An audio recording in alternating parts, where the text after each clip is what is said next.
Tan, tan, tan, tan, tan, tan, tan, tan, tan, tan, tan, tan, tan, tan, tan. Bom, estou entrando aqui ao vivo de improviso porque o meu vídeo sobre o caso do Alexandre de Moraes envelheceu mais rápido do que o último sucesso no Spotify.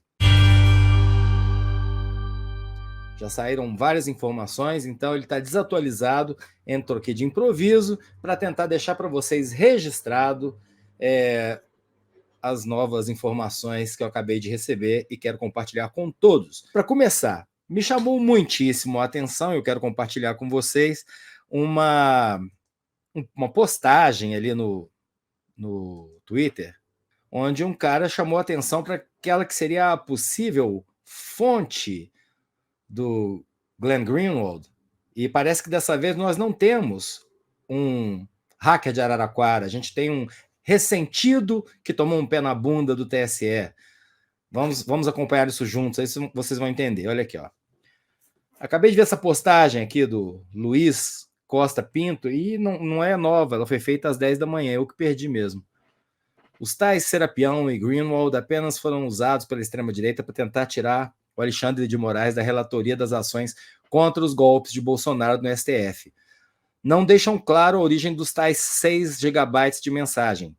Eduardo Talhaferro, aqui que está, o ex-assessor do TSE, que teve sua troca de mensagens exposta no curso da Operação Salva Bolsonaro, desencadeada por Folha e UOL, foi preso no dia 9 de maio desse ano por agressão à ex-mulher e disparo de arma de fogo. No dia seguinte, foi sumariamente demitido pelo TSE por Alexandre de Moraes. Preso, teve de entregar o celular à Polícia Civil de São Paulo. Então, vejam bem, o Talhaferro, aquele cara que é um dos que aparecem dialogando nas mensagens divulgadas pela Folha, na reportagem do Serapião e do Glenn Greenwald, foi preso por ter chegado alterado em casa, disparado com arma de fogo, e por isso ele foi demitido do cargo que ele tinha no TSE.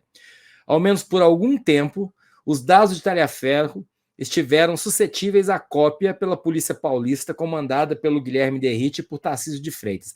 Aqui eu já acho que a gente cai no campo da especulação, vou preferir não colocar nesse nível, tá? Mas é importante a gente ver que, sim, o Talhaferro, ao que tudo indica, é a fonte. Então, dessa vez, repito, não temos um hacker de Araraquara, temos o ressentido do TSE, que levou um pé na bunda, porque chegou alterado em casa e atirou contra a esposa ou na direção da esposa, enfim, aqui.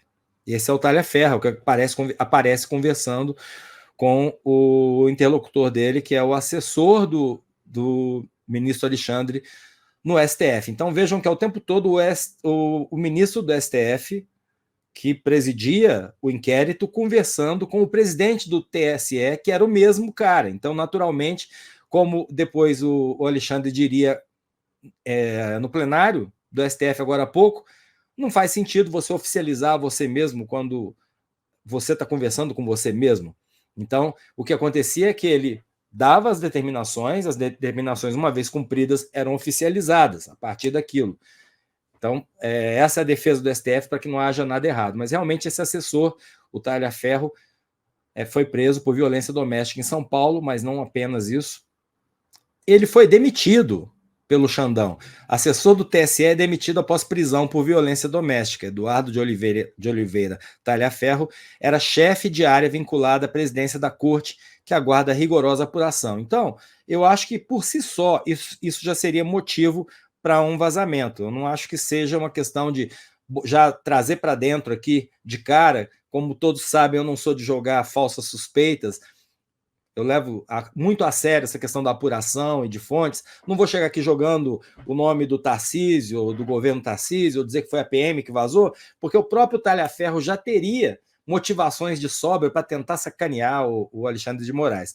O fato é, isso a gente tem que pensar também, será que o cara faria isso? Ele iria peitar o ministro do STF, mesmo tendo sido demitido, ele iria enfrentar a fúria do Supremo Tribunal Federal, que é corporativista na hora do ataque. A gente viu isso agora muito claramente, porque ao abrir a sessão de hoje, o ministro Barroso, que é o presidente da casa, falou com muita clareza a respeito do episódio envolvendo a Folha, e o próprio Alexandre de Moraes teve a chance de se explicar, inclusive explicando a questão que envolve o Constantino.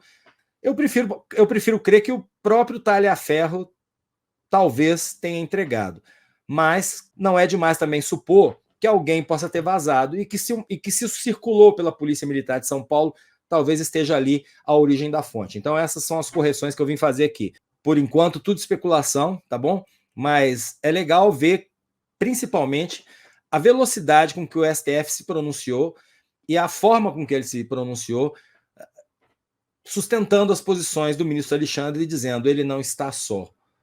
Para mim, eu que vivo aqui reclamando da solidão do Alexandre de Moraes, e eu não vou deixar de reclamar, porque eu acho que realmente em alguns casos essa coisa de você ser o juiz que acusa e ao mesmo tempo você é a vítima, você tem até o exemplo do caso do aeroporto de Roma, não é legal, mas sem dúvida o STF correr para dar uma resposta dura, coloca a Folha, o Glenn Greenwald e todos os envolvidos numa posição muito delicada, porque se eles não tiverem mais nada no celular do Talhaferro, já estou chamando de celular do Talhaferro, para poder incriminar o Alexandre de Moraes ou vir jogar mais poeira aqui no ventilador, a coisa morre por aqui como um grande pastel de vento, tá bom? Vamos lá. Agora sim, compartilhando. A Polícia Federal, lamentavelmente, num determinado momento, pouco colaborava, nós sabemos, com as investigações, retirando... Aqui está falando, deixando bem claro que a Polícia Federal estava aparelhada pelo bolsonarismo na época. Ele está afirmando isso no plenário do STF. O apoio do delegado, o delegado que atuava nos inquéritos chegou a ficar com um único agente policial para poder realizar todas as diligências. E, obviamente, foi dito, seria esquizofrênico eu, como presidente do Tribunal Superior Eleitoral, me auto-oficiar. Até porque, como presidente do Tribunal Superior Eleitoral, no exercício do poder de polícia, eu tinha o poder, pela lei, de determinar a feitura dos relatórios. Hoje esse meio investigativo continua possível, esse compartilhamento de provas, que é um meio admitido pelo Supremo Tribunal Federal, hoje sim eu oficiaria a ministra Carmen, porque agora a presidência do Tribunal Superior Eleitoral é da ministra Carmen. Então, eu, como presidente do TSE, determinava a assessoria que realizasse o relatório. Isso aqui confirma o que os juristas têm dito desde ontem, quando saiu a matéria, né? Que não teve nenhum rito quebrado, ao contrário da manchete da Folha. Isso depõe muito contra a Folha ao cravar numa manchete de jornal, na edição impressa e no portal, e que também foi manchete do UOL, que o ministro Alexandre de Moraes atropelou ritos para poder oficializar ações que ele tinha poder de polícia para fazer enquanto presidente do TSE. A questão é que ele estava presidindo o inquérito no STF e era o presidente do TSE. Até que ponto isso é saudável, até que ponto isso nos soa natural, não saberia te dizer. Se faz sentido ou não você ocupar as duas vagas concomitantemente numa situação tão grave como aquela que a gente está vivendo no Brasil. Dá de novo essa impressão de que é uma luta solitária, que ele é um lobo solitário. Como ele falou, sequer podia contar com a Polícia Federal, que tinha deixado um delegado à disposição dele, um agente, quer dizer, e um delegado para cuidar do caso do inquérito das milícias digitais que ele estava acompanhando na época. Vamos ver mais. O relatório realizado oficialmente, esse relatório fica nos arquivos do TSE e era enviado oficialmente ao Supremo Tribunal Federal. Enviado e protocolado no inquérito e na investigação específica, dado imediatamente ciência à Procuradoria-Geral da República e remetido à Polícia Federal para a continuidade das investigações. Vários desses relatórios, quando realmente demonstravam essas publicações, porque algumas, inclusive, apesar da celeridade, algumas eram apagadas. Mas quando se constatava a materialidade da permanência ou da continuidade da atividade ilícita, esses relatórios eram juntados, compartilhados do TSE com o Supremo Tribunal Federal, como é possível nesse compartilhamento de provas. E todos eles diziam sobre o quê? Todos eles sobre gabinete de ódio, todos eles diziam sobre fraude nas urnas eletrônicas, tentativa de golpe, o chamamento ao que depois ocorreu em 12 de dezembro, no dia da diplomação, a depredação da Polícia Federal, aquele ônibus que foi incendiado aqui em Brasília, a glorificação da tentativa de bomba no aeroporto de Brasília, nas vésperas do Natal, a tentativa de tumultuar a posse do novo presidente da República. Tudo isso já vinha sendo investigado, tanto no inquérito das fake news quanto nas milícias digitais, e novos fatos foram sendo agregados, e, lamentavelmente, todos sabemos, e parece que alguns esqueceram, isso resultou na tentativa de golpe do dia 8 de janeiro. Que, diferentemente, presidente, e aproveitando essa oportunidade, diferentemente do que alguns dizem, dia 8 de janeiro houve muita violência. Quase mataram 3 policiais. No vídeo institucional do Supremo Tribunal Federal, nós até homenageamos uma das policiais que quase foi morta. Então, houve muita violência, sim. Só que algumas pessoas preferem continuar glorificando o extremismo, o populismo extremista que se vale da instrumentalização das redes sociais. Isso aqui eu vou até voltar, gente, porque aqui está a chave de tudo, né? Ele fala com muita clareza de parece que as pessoas se esqueceram, e é o ponto que eu tenho batido muito aqui, e muitos de vocês não concordam comigo, mas é fato, que em política o timing é outro. Na justiça por si só, já tem uma frase antiga que alguns dizem que é do Rui Barbosa, que diz que a justiça que não é feita a tempo não é justiça, a justiça tem um tempo para acontecer.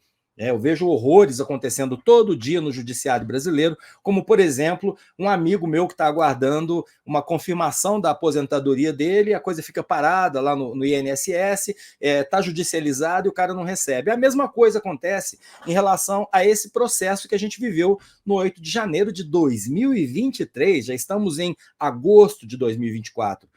Quando o ministro Barroso abriu, antes desse pronunciamento que vocês viram do Alexandre de Moraes, ele até lembrou dos fatos com muita lucidez, muita clareza, de forma muito vívida, como se tivesse acontecido ontem. Mas não é assim que a política funciona, porque a gente está vivendo uma era em que todo dia conhecimento, informação, real ou imaginária, é produzida numa velocidade incrível. Como eu sempre repito, estamos na era dos vídeos curtos, as timelines passam muito rápido, a nossa capacidade de retenção está menor, a nossa capacidade de atenção está menor, e não adianta dizer que isso não vai repercutir, que isso não vai bater ali na política, porque vai bater na política.